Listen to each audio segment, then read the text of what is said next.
جس بندے کو یہ دو باتیں نصیب ہو گئیں وہ اللہ کا محبوب بندہ بن گیا۔ اب دیکھیں قابل توجہ بات ہے، آپ دھیان میری طرف کریں، اپنے دلوں کو حاضر کریں۔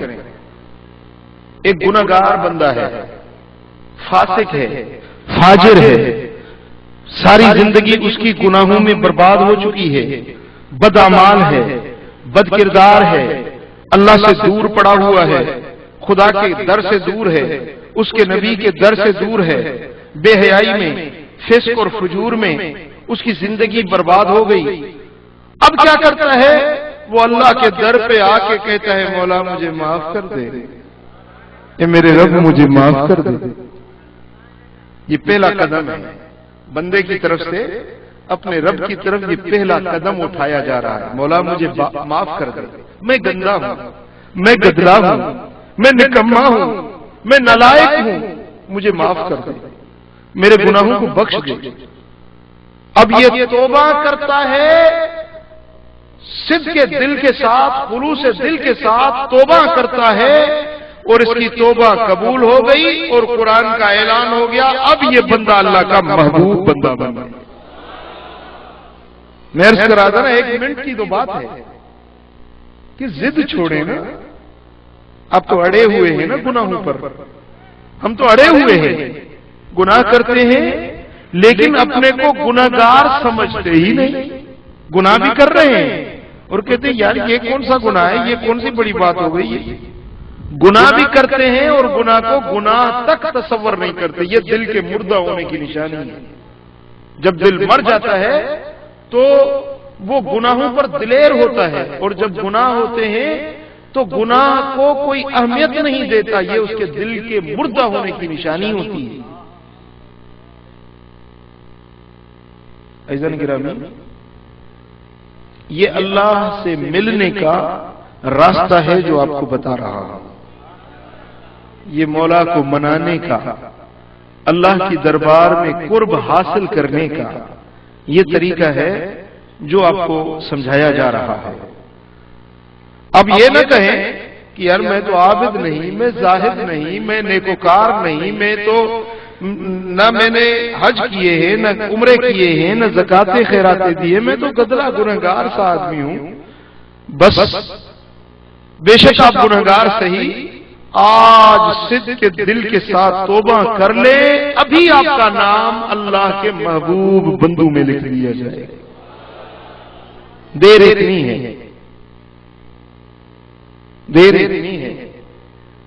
حضرت فاروق اعظم کے دور خلافت میں ایک بندہ ہے جو شراب کی بوتل لیے جا رہا ہے۔ کیا؟ شراب کی بوتل، وہ پینے والا تھا، وہ لے کے جا رہا تھا، مدینہ منورہ کی ایک گلی سے گزر رہا تھا، تو اچانک امیر المومنین خلیفۃ المسلمین سیدنا عمر فاروق رضی اللہ تعالیٰ عنہ سامنے آ گئے، اور عمر وہ ہے جس کے سائے سے بھی شیطان بھاگتا ہے، وہ فاروق اعظم ہے۔ جب اس بندے کی نظر حضرت عمر پر پڑی تو یہ سوچنے لگا کہ مجھے اگر عمر فاروق نے دیکھ لیا تو مجھ پر تو شرعی حد جاری کر دے گا، مجھے تو سزا مل جائے گی، میں تو ایک بڑا گناہ کرنے والا ہوں۔ اب دوستان محترم، وہ کسی مسجد میں نہیں گیا، کسی متبرک جگہ پر نہیں گیا، کسی پیر و مرشد کے دربار خانقاہ آستانے پر دعا منگوانے کے لیے نہیں گیا، راستے میں گلی میں چلتے چلتے وہ دل کی دل میں کہتا ہے میرے مولا، اے میرے خالق اکبر، میں آج سے توبہ طائب ہوتا ہوں، کبھی شراب کو ہاتھ نہیں لگاؤں گا، آج مجھے عمر کی سزا سے بچا، میرے مولا میری توبہ کو قبول کر دے، مجھے معافی دے دے، میرے گناہوں کو بخش دے۔ اب وہ دل ہی دل میں اللہ تعالیٰ سے التجا کرتا ہے۔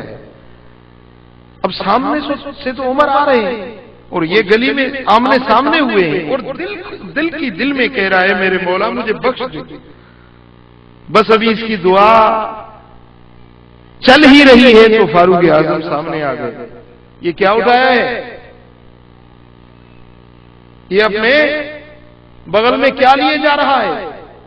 کہا حضرت یہ شیشہ ہے۔ کیا ہے شیشے میں؟ تو اس کو یقین آ گیا کہ میری توبہ قبول ہو گئی ہے، بے ساختہ بولا اس میں دودھ ہے۔ جب اس کو دیکھا تو وہ بوتل دودھ کی بھری ہوئی۔ اب فاروق اعظم پوچھنے لگے کہ یہ بوتل تو شراب کی ہے اور اس میں دودھ لیے جا رہا ہے، یہ کیا ماجرا ہے؟ ابھی اس نے جواب نہیں دیا تو غیبی آواز آتی ہے، عمر اس سے مت پوچھو، یہ میں نے اس کے شراب کو دودھ سے بدل دیا۔ اس نے راہ چلتے مجھ سے معافی مانگ لی، راہ چلتے مجھے پکار لیا، میرے در پہ گڑ گڑایا اور مجھے التجا کی، اپنے گناہ سے توبہ ہو گیا۔ تو میں نے اس کی توبہ کو تو قبول کر دیا، لیکن اس کے اس شراب کو میں نے دودھ میں بدل دیا ہے۔ عزیزان محترم، یہ ہے سچے دل کی توبہ، اللہ کے در پہ آ جانا۔